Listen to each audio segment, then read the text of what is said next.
तो नमस्कार बच्चों, आप सभी का स्वागत है आज की एक और नई वीडियो में। आप लोग सोच रहे होंगे ये तो मैथ का चैनल था, इसमें मैं इंग्लिश कब से पढ़ाने लग गया। तो उन लोगों को मैं बता दूं बच्चों की ये मेरी पहली वीडियो होने वाली इस चैनल के ऊपर इंग्लिश के बारे में, जिसके ऊपर आज से मैं आप लोगों के लिए 9th से लेकर 12th तक की सारी क्लासेस की ग्रामर, इंग्लिश यानी कि लिटरेचर और ग्रामर को समझाऊंगा। ठीक है, तो बिना देरी करे फटाफट से इस चैप्टर को स्टार्ट करते हैं। इससे स्टार्ट करने से पहले आप लोगों को जो है कुछ बेसिक जानकारी इस चैप्टर की मैं दूंगा, फिर से जो है हम लोग आराम से स्टार्ट करेंगे। ठीक है, सबसे पहले देखो चैप्टर का नाम है नेल्सन मंडेला। सॉरी, नाम नहीं है चैप्टर का, ये लिखने वाले का नाम है। ठीक है, और चैप्टर का नाम है long walk to freedom. Long walk to freedom यानी कि फ्रीडम यानी कि आज़ादी के लिए एक लंबी लड़ाई। ठीक है, यानी कि हमारे जो नेल्सन मंडेला थे, ये कौन थे? साउथ अफ्रीका के जो है फादर ऑफ, यानी कि फादर ऑफ साउथ अफ्रीका के थे। यानी कि ये साउथ अफ्रीका के एक आदमी थे जो कि इलेक्शन के टाइम पर 252 सीटें जीती थी इन्होंने। ठीक है, जिस वजह से पहले फर्स्ट ब्लैक प्रेसिडेंट बने थे अफ्रीका के।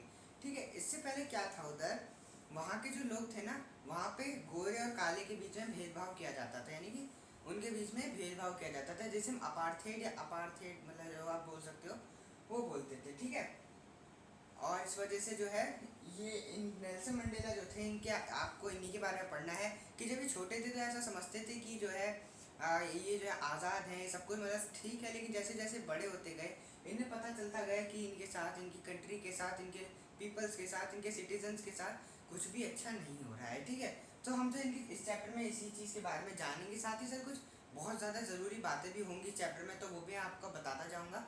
चलिए फटाफट से वीडियो को स्टार्ट कर देते हैं। तो ये जो कहानी है, ये असलियत में जो है कहाँ, जैसे हमारे यहाँ पर हमारे फादर ऑफ नेशन कौन है इंडिया के? महात्मा गांधी जी हैं। वैसे साउथ अफ्रीका के फादर ऑफ नेशन है नेल्सन मंडेला। क्योंकि क्यों है, जिस तरह से गांधी जी ने हमारे देश में आज़ादी के लिए आले बहुत सारे आंदोलन चलाए थे, बहुत सारी लड़ाइयाँ लड़ी थी, ठीक उसी तरह नेल्सन मंडेला भी कई बार जेल गए थे। अपने देश को सही करने के लिए उन्होंने बहुत सारी लड़ाइयाँ लड़ी थी। ठीक है, तो सबसे पहले जैसा मैंने आपको बताया कि नेल्सन मंडेला, ये जो चैप्टर है लॉन्ग वॉक टू फ्रीडम, इसे लिखा है खुद नेल्सन मंडेला ने। असली में नेल्सन मंडेला ने अपनी पूरी ऑटोग्राफी लिखी थी, यानी पूरी बुक लिखी थी, उसी में से थोड़ा सा चैप्टर बना करके आपके लिए दिया गया है। ठीक है, तो इस चैप्टर के अंदर क्या है, नेल्सन मंडेला अपने बारे में बताते हैं। तो this essay has been taken from the autobiography of Nelson Mandela, यानी कि नेल्सन मंडेला की ऑटोबायोग्राफी। देखो, बायोग्राफी और ऑटोबायोग्राफी में अंतर होता है। ऑटोबायोग्राफी का मतलब होता है आत्मकथा। आत्मकथा यानी कि जैसे अगर मैं आपसे पूछूं कि आप कौन हैं, तो ये क्या हो गई? बायोग्राफी, यानी कि मैं जिसमें कोई हमसे पूछता फिर हम बताते हैं, ये होती है बायोग्राफी। ठीक है, वहीं अगर आप खुद अपना अपना परिचय देते हैं किसी के भी जरिए, जैसे किताब के जरिए या फिर कैसे भी अगर आप अपना परिचय देते हैं, उसे हम बोलते हैं ऑटोबायोग्राफी। ठीक है, तो ये जो ऐसे है हमारा, ये जो हमारा स्टोरी है पूरा, जो भी आप समझो इसे, ये नेल्सन मंडेला की ऑटोबायोग्राफी है। ठीक है, जैसे उन्होंने खुद लिखा है, वो name is long walk to freedom, यानी कि जिसका नाम है long walk to freedom. Nelson Mandela is a South African leader. Nelson Mandela कौन थे? साउथ अफ्रीका के एक लीडर थे। He greatly struggled for freedom to his people. उन्होंने अपने देश के लोगों की आज़ादी के लिए बहुत ज़्यादा स्ट्रगल किया था। स्ट्रगल का मतलब होता है बहुत ज़्यादा जो है कठिनाइयों का सामना करा था, बहुत ज़्यादा कठिन परिश्रम करा था उन्होंने अपने देश को आज़ादी दिलाने के लिए। ठीक है, क्योंकि वहाँ पर जो वाइट पीपल्स थे उनके पास सारे राइट्स हुआ करते थे, यानी कि आपको मैं बता दूं कि वहाँ पर इतना ज़्यादा भेदभाव किया जाता था कि जो ब्लैक पीपल्स होते थे उनको जन्म से लेकर के मृत्यु तक हर एक चीज़ अलग रखी जाती थी, यानी कि हर एक चीज़ में भेदभाव किया जाता था। जैसे वहाँ पर जो वाइट पीपल्स थे वो अलग जगह पर काम करते थे, ब्लैक पीपल्स अलग जगह पर काम करते थे। यहाँ तक कि जो सीमेंट्री हुआ करती थी, यानी कि कब्रिस्तान जो हुआ करता था, वो भी वाइट पीपल और ब्लैक पीपल्स का अलग अलग हुआ करता था। या आप समझ सकते हो कितना ज़्यादा भेदभाव उस ज़माने में उनके साथ किया जाता था। तो इसी में जो है नेल्सन मंडेला जो थे, इस वजह से उन्होंने जो है इसके खिलाफ आवाज़ उठाई, और आवाज़ उठाने की वजह से उन्हें कई बार जेल भी जाना पड़ा। लेकिन जेल जाने के बाद भी उन्होंने हार नहीं मानी और अपने देश के लिए, अपनी आज़ादी के लिए लड़ते रहे। तो इसका परिणाम क्या हुआ, उन्होंने, अब हम आगे पढ़ेंगे इसको। ठीक है, इतना बता देता हूँ, उन्होंने 252 सीट्स को जीता था इलेक्शन के टाइम पर।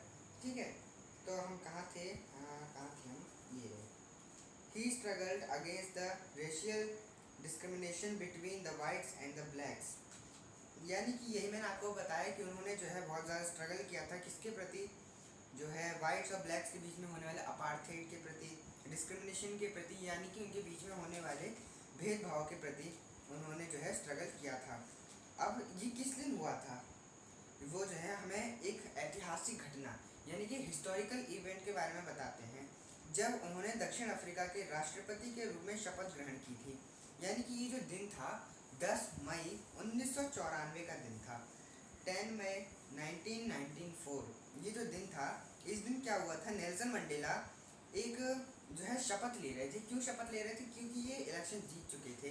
अब ये इलेक्शन जीतना इनके लिए बड़ी बात थी, क्योंकि he was the first black president of the south Africa, क्योंकि वो जो थे साउथ अफ्रीका के फर्स्ट ब्लैक प्रेसिडेंट बने थे। ठीक है, यह 10 मई का दिन था। दिन साफ और चमकीला था, यानी कि दिन में जो है कोई भी शिकायत नहीं थी। श्वेत प्रभुत्व का अंतर करने वाले अवसर पर बहुत बड़ी संख्या में अंतर्राष्ट्रीय नेताओं की भीड़ प्रिटोरिया में एकत्रित हुई थी। इस लाइन का मैं आपको सीधा साधा मतलब समझाता हूँ।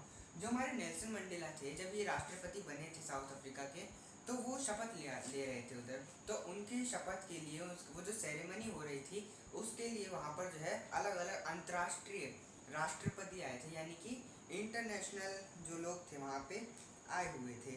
ठीक है, इसी और बड़ी भीड़ लगी हुई थी उस समय। कहाँ पर लगी हुई थी, प्रिटोरिया में। ठीक है, आप ऐसा समझ सकते हो कि उन्होंने जो शपथ ली थी 10 मई 1994 प्रिटोरिया में ली थी। ठीक है, नेल्सन मंडेला इस अवसर को उद्घाटन कहता है, यानी कि नेल्सन मंडेला जो है इसे क्या कहते हैं, इसे हिस्टोरिक ओसेशन बोलते हैं। ठीक है, यह दक्षिण अफ्रीका में पहली बार प्रजातांत्रिक गैर नस्लवादी सरकार की शुरुआत थी। यानी कि जो आप समझ सकते हो कि जो नेल्सन मंडेला थे, उन्होंने इतना ज़्यादा संघर्ष करा है इसी भेदभाव को मिटाने के लिए। तो जब उनकी सरकार बनी तो उन्होंने जो है शपथ ली कि मैं अपने देश से, उन्होंने क्या शपथ ली, चलिए उन्हीं के मुंह से सुनते हैं। मैं नेल्सन मंडेला इस अवसर को उद्घाटन कहता हूँ। यह दक्षिण अफ्रीका यानी कि मेरे देश में पहली बार प्रजातांत्रिक गैर नस्लवादी सरकार की शुरुआत है। यानी कि आज से हमारे देश में अपार्थाइड बिल्कुल ख़त्म हो जाएगा। आज से हमारे देश में सभी को समानता मिलेगी। इसके आगे मैं कहता हूँ कि यह जो समारोह हो रहा है, ये प्रिटोरिया में एक बहुत बड़े और खुले भवन में हो रहा है। उस दिन मेरी पुत्री जिनानी भी मेरे साथ थी। जब उस समारोह का आरंभ हुआ था, श्री डी क्लर्क को दूसरे उपराष्ट्रपति की शपथ दिलाई गई। उसके बाद फिर श्री थबो मेबकी को पहले उपराष्ट्रपति की शपथ दिलाई गई। उसके बाद मेरी बारी थी, अर्थात नेल्सन मंडेला की बारी थी। उसे यानी कि मुझे दक्षिण अफ्रीका के राष्ट्रपति के रूप में शपथ दिलाई गई। मैंने संविधान का पालन करने और उसकी रक्षा करने की शपथ ली। मैंने कहा कि मैं नेल्सन मंडेला शपथ लेता हूँ कि मैं अपने देश के संविधान की रक्षा करूँगा और इसका पालन करूँगा। मुझे दक्षिण अफ्रीका के राष्ट्रपति की शपथ दिलाई गई और मैंने खुद को अपने लोगों की भलाई के प्रति समर्पित करते हुए कहा कि मैं अपने देश के संविधान का पालन करूंगा, इसकी रक्षा करूंगा और अपने देश के लोगों की भलाई के लिए खुद को समर्पित करता हूं। अपने भाषण में मैंने नई उत्पन्न हुई आज़ादी का जिक्र किया, यानी कि मैंने कहा कि हमारा देश आज नए जन्म लिया है। हमारे देश ने आज एक नया जन्म लिया है। आज से हमारा देश जो कि अपार्थाइड से परेशान था, आज से हमारा देश समानता के आधार पर चलेगा। यानी कि आज हमारे देश की आज़ादी जो कि एक नई चीज़ है, इसका जिक्र करता हूँ। मैंने वहाँ पर उपस्थित सभी अंतर्राष्ट्रीय नेताओं का धन्यवाद भी किया। मुझे सुनने के लिए यहाँ पर जितने भी राष्ट्रीय अंतर्राष्ट्रीय नेता आए हैं, मैं उन सभी का धन्यवाद करता हूँ। मैंने कहा कि मैं न्याय, शांति और मानवीय सम्मान की साझी जीत में मेरे देशवासियों के साथ शामिल होने के लिए आया हूँ और वे भी आए हैं। मैंने अपने देशवासियों को गरीबी, कष्टों और भेदभाव से आज़ादी दिलाने की शपथ ली। मैंने ये कहते हुए कहा कि मैं अपने देश से, यानी कि मेरे देश से सारी गरीबी, दुख और कष्टों को और भेदभावों को, जो कि हमारे देश की सबसे बड़ी समस्या है, मैं उसे नष्ट कर दूंगा। साथ ही साथ समारोह के बाद हवाई जहाज़ों, सेना और पुलिस ने शानदार करतब भी दिखाया। देखा आप लोगों ने नेताजी ने किस तरह से भाषण दिया, इसी तरह से सब लोग भी भाषण दिया करते हैं। ठीक है। और जैसा आप सभी जानते हैं, इलेक्शन का टाइम भी चल रहा है, तो इसलिए मैं चैप्टर आप लोगों को पढ़ाने आया था। तो चलिए अब हम लोग आगे चैप्टर के बारे में जानते हैं। चैप्टर के अंदर आगे हमें बताया जाता है कि वो जो सेरेमनी जो चल रही थी, यानी कि जो समारोह हो रहा था, उसके बाद बड़े बड़े जो मतलब एरोप्लेन्स थे, उन्होंने क्या किया, एक छोटा सा परफॉर्मेंस किया। जो कि क्या था, बड़े बड़े हवाई जहाज़ों, सेना यानी कि आर्मी और पुलिस ने एक शानदार करतब दिखाया। जैसे कि हमारे यहाँ पे रिपब्लिक डे के दिन होता है ना, जितने भी जो हमारे फौजी होते हैं, ये क्या करते हैं, बाइक्स के ऊपर मतलब करते हैं, जो ये अच्छा लगता है हमें। ठीक है। इसी तरह से वहाँ पर जो है एक शानदार करतब यानी कि अच्छा सा परफॉर्मेंस दिखाया गया था। दक्षिण अफ्रीका के जेट विमान यानी कि जेट एरोप्लेन जो थे वहाँ पे, और हेलीकॉप्टर यूनियन भवनों के ऊपर उड़े।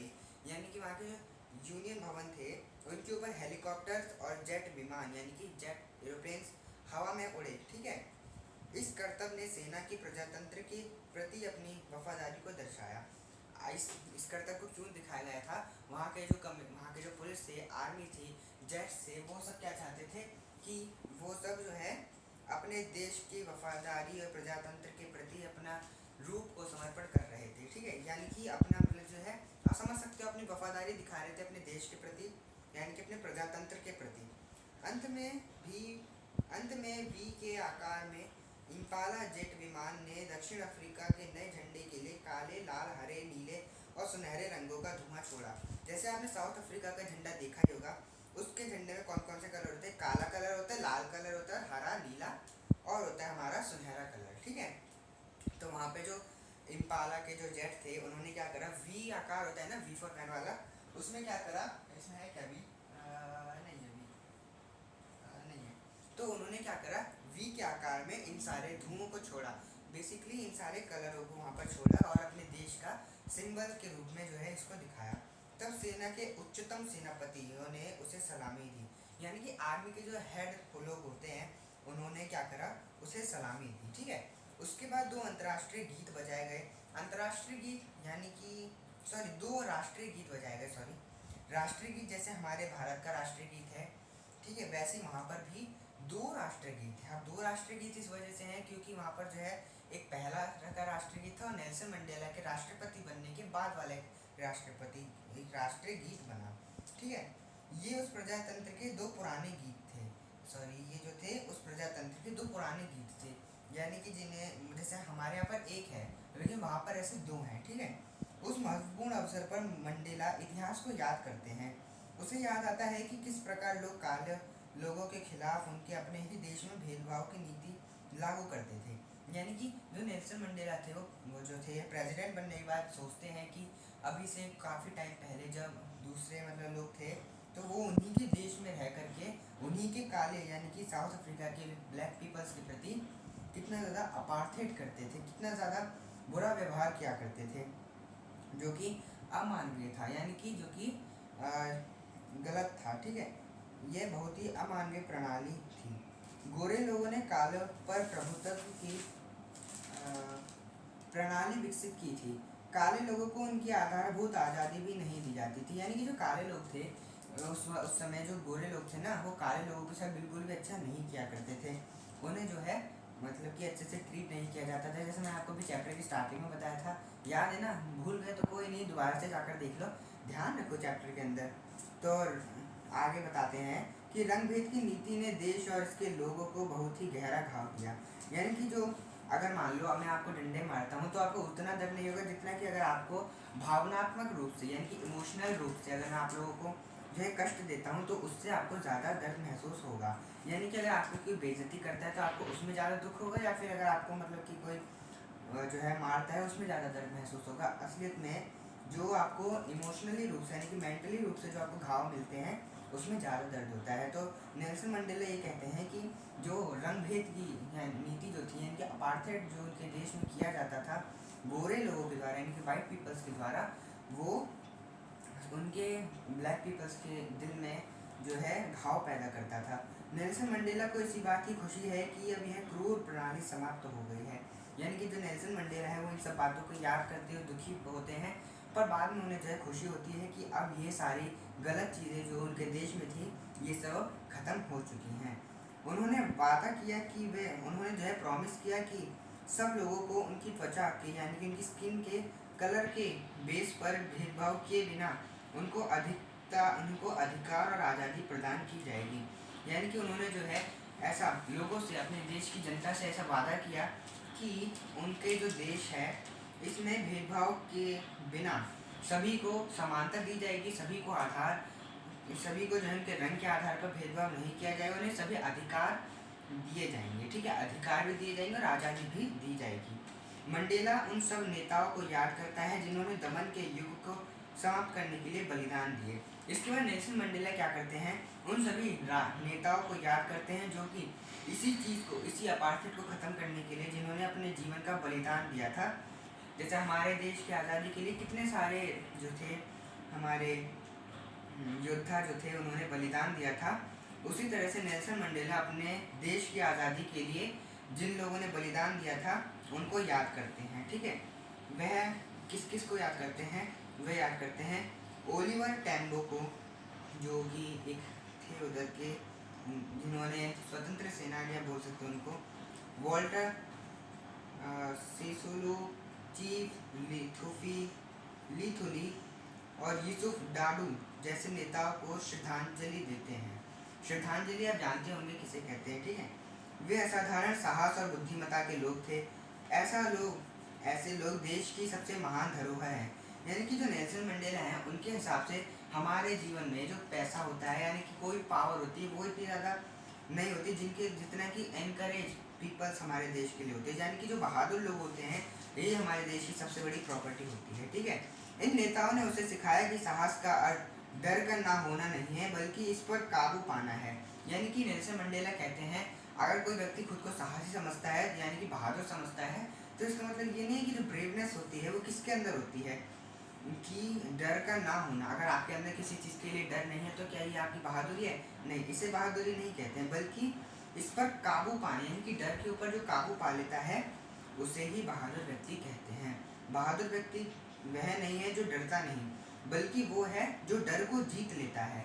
ठीक है, लेखक के अनुसार यानी कि हमारे नेल्सन मंडेला के अनुसार कोई भी व्यक्ति किसी दूसरे व्यक्ति को जन्म से ही रंग या धर्म के आधार पर नफरत नहीं करता। यानी कि कोई भी व्यक्ति जो होता है किसी को भी उसके रंग, धर्म, जाति या किसी भी चीज़ के ऊपर जन्म से ही उससे नफरत नहीं करता है।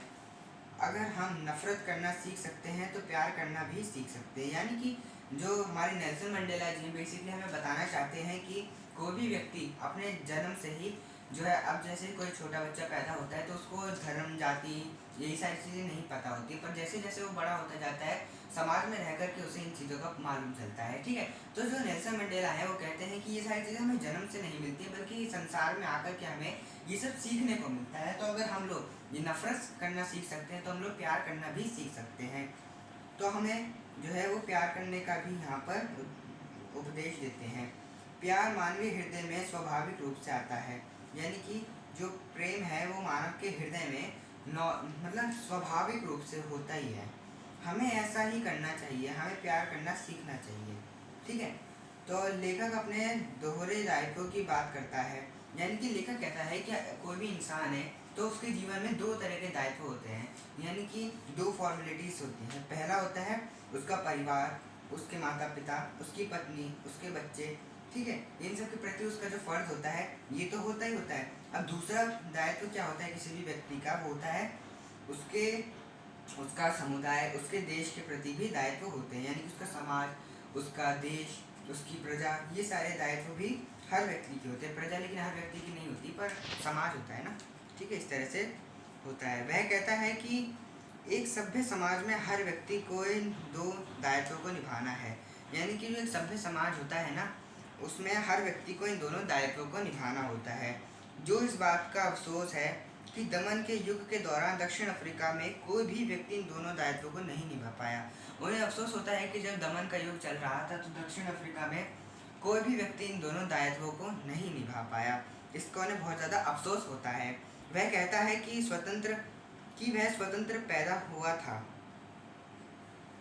मगर जब वह बड़ा हुआ तो उसने महसूस किया कि उसकी आज़ादी एक भ्रम थी। यानी कि जो नेल्सन मंडेला थे, जब वो पैदा हुए थे तो वो स्वतंत्र थे, यानी कि फ्रीडम थे, आज़ाद थे। लेकिन जैसे जैसे वो बड़े होते हैं, जैसे मैं आपको स्टार्टिंग में बताया था अभी, कि उन्हें जो है बाद में पता चलता है कि ये सब कुछ जो है नहीं था, वो स्वतंत्र नहीं थे। जब वो बड़े हुए तो उन्हें पता चला कि उनकी आज़ादी एक भ्रम थी। That was just a illusion. ठीक है। जब उसे स्वतंत्रता देने से इनकार किया गया तो इसके लिए उनकी भूख बढ़ गई। यानी कि जब उन्होंने स्वतंत्रता की मांग करी, जब उन्हें पता चला कि अभी तक मैं खुद को स्वतंत्र समझ रहा था, वो तो नकली था, वो तो इल्यूजन जैसा था, ठीक, वो तो बस जस्ट मेरी इमेजिनेशन थी। तो उन्होंने क्या करा, स्वतंत्रता की मांग करी। लेकिन जब उन्हें ये ऐसे नहीं मांग मिली, जब उन्हें स्वतंत्रता नहीं दी गई, तो उनकी जो भूख थी स्वतंत्रता की, वो खाने की भूख नहीं, ठीक है, वो क्या थी, बढ़ गई। जल्द ही उसने देखा कि उसकी तरह अन्य कई लोग भी आज़ाद नहीं थे। यानी कि शुरू में नेल्सन मंडेला को लगता था, ऐसा वो कह रहे हैं, कि बस वही आज़ाद नहीं है, पर समय के साथ साथ उन्हें पता चला है कि उनकी तरह बहुत सारे लोग ऐसे भी हैं जो कि आज़ाद नहीं हैं। वह अफ्रीकन नेशनल कांग्रेस में शामिल हो गया। यानी कि ANC जो थी वहाँ की, यानी कि अफ्रीकन नेशनल कांग्रेस जो थी, उसमें वो शामिल हो गए। वह चाहता था कि उसके लोग भी आज़ाद हो जाएं। अब वह वादा करता है कि उसके लोगों में से हर एक को एक ऐसा वातावरण मिलेगा जहां वह अपने दोहरे, यानी कि दोनों दायित्वों को पूरा कर सकेगा। दोनों दायित्व वही, एक अपने परिवार के प्रति, एक समाज के प्रति। ठीक है। वह शपथ लेता है, यानी कि कसम खाते हैं कि मैं नेल्सन मंडेला शपथ लेता हूँ कि मैं अपने लोगों को शान और आत्मसम्मान के साथ बिना किसी डर के आज़ादी प्रदान करूँगा। तो हाँ, तो दोस्तों हमारा चैप्टर यहीं पर जो है ख़त्म हो जाता है। अगर आप लोगों को हमारा चैप्टर पसंद आया हो तो वीडियो को लाइक कर देना। ऐसा मैं आपसे बिल्कुल नहीं कहूँगा। क्या है कि अगर आप लोगों को चैप्टर अच्छा लगे तो लाइक, मर्जी हो तो कर देना, कोई नहीं। वैसे यहाँ तक अगर आप लोगों ने पढ़ा है साउथ अफ्रीका के बारे में, तो यहाँ पर अपना देश भी देख लेते हैं। तो अब जो है मैं बार बार कपड़े बदलते नहीं आने वाला, इसलिए आप ऐसे ही समझ लो। तो हमारा चैप्टर जो है यहाँ पर आकर के ख़त्म हो जाता है। तो चलिए फटाफट से, अगर आप लोगों को जो है इसका मैंने एक और ऐसे मतलब वीडियो बनाया है मैथ के बारे में, आप जाकर के देख सकते हो। चलिए ख़त्म कर